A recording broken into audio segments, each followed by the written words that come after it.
Ever since I started surfing, I was always intrigued by Alaia surfboards because they were really the first step to modernizing surfing and what surfboards are today. Traditional Alaia surfboards are about 3/4 of an inch thick with no fins, a deep concave in the board, and very little rocker. And this all translates to Alaias being very difficult to ride. So for my board, I'm going to deviate a little from the tradition and make it a little bit easier for me to ride.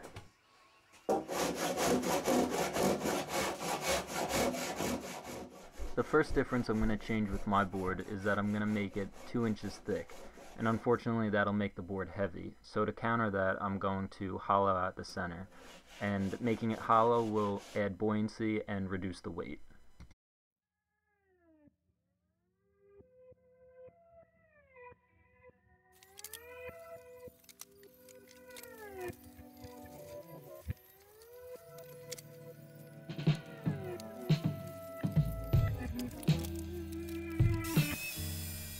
So here I'm just using the jigsaw to cut the general shape out. I'm getting close to the line but not on it. And then I'm going to use the template as a guide for my flush trim bit. And then I'll cut directly to the line with the router.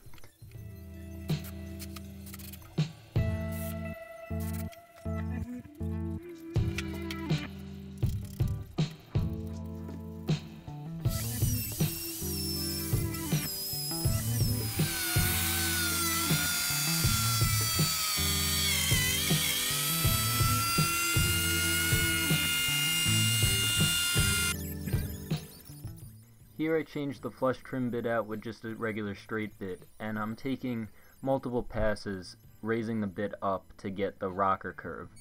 I'm taking a heavy pass at the nose and then gradually stepping the bit up, and then I'll just come back with the hand plane to smooth it all out.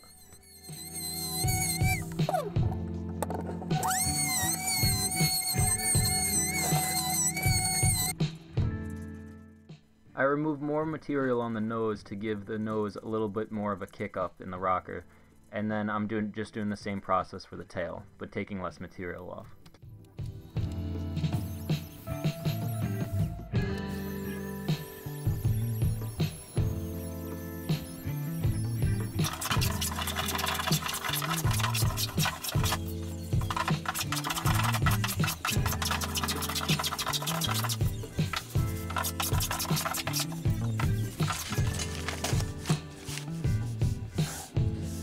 Alright, so as of now my board is kind of shaped like this. This is an exaggerated version of it, but it's wide in the front, rounded nose, and then it flares out on the tail, but I think it kind of looks goofy like that, so I'm gonna take the widest point up here at some point, wherever that is, and then draw a straight line and come down like this and cut most of that off, and it's just gonna have a straight body to it. I'm still going to keep the swallowtail because I think that looks cool, but I'm going to cut and maybe round off the nose a little bit more, but it's going to come straight down and not flare out like a traditional Alaia. So I think that's what we'll do.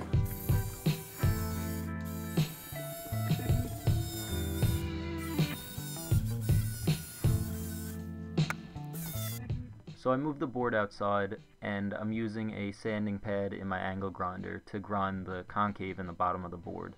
And it starts gradually by the widest point of the board up in the nose, and then the concave gets deeper and wider down towards the tail. And then I just use a hand plane and a rasp to smooth it all out.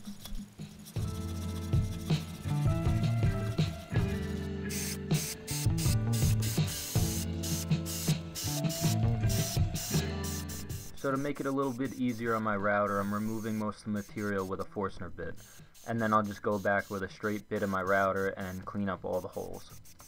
And man, this step took a lot of time. It was really tedious and kind of annoying.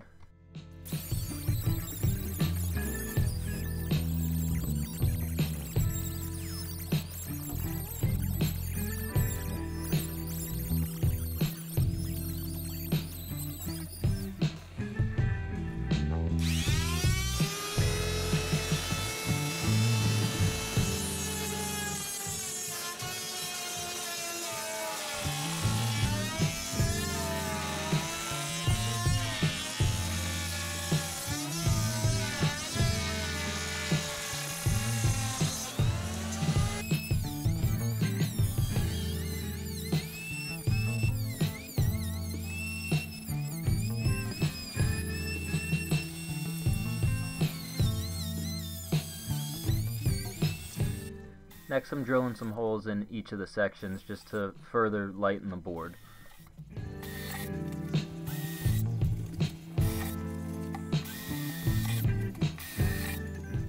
And then just gluing on the top sheet.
Once the top was dry, I flush trimmed it to the bottom of the board, and then I worked on rounding over the rails, or the sides of the board.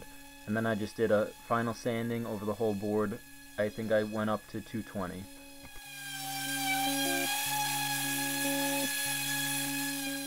And here's where my board differs again from the traditional Alaias. I'm adding 2 small fins that I made out of some skateboard wood to the tops of the concave, and this should hopefully help the board generate more speed and make it a little bit easier to ride. And the way I'm attaching the fins to the board is that I drilled 2 holes into the fins and put some finishing nails, and I'm using one of them as a pivot, and then I'll get the alignment correctly, and then I'll drill the second hole into the board, and then I'll just glue the fins using regular wood glue.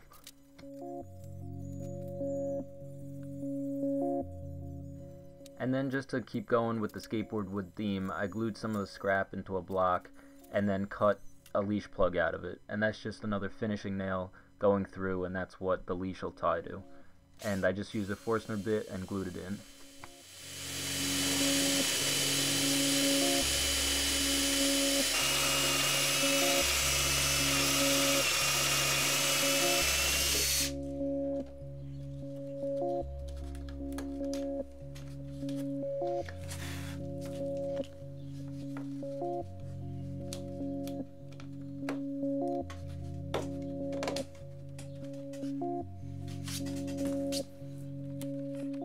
Since traditional Alaias are usually solid wood, you could get away with using just a boiled linseed oil as the finish.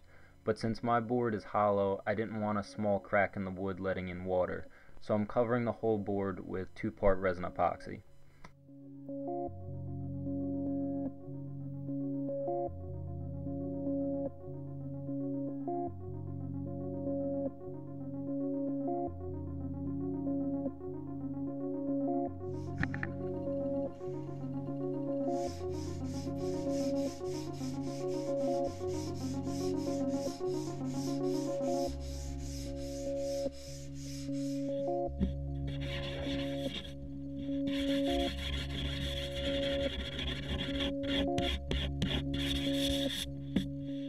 I put 2 coats on the board and sanded in between coats, and that ensured the board was nice and smooth, but it also guaranteed me that it wasn't going to let in water.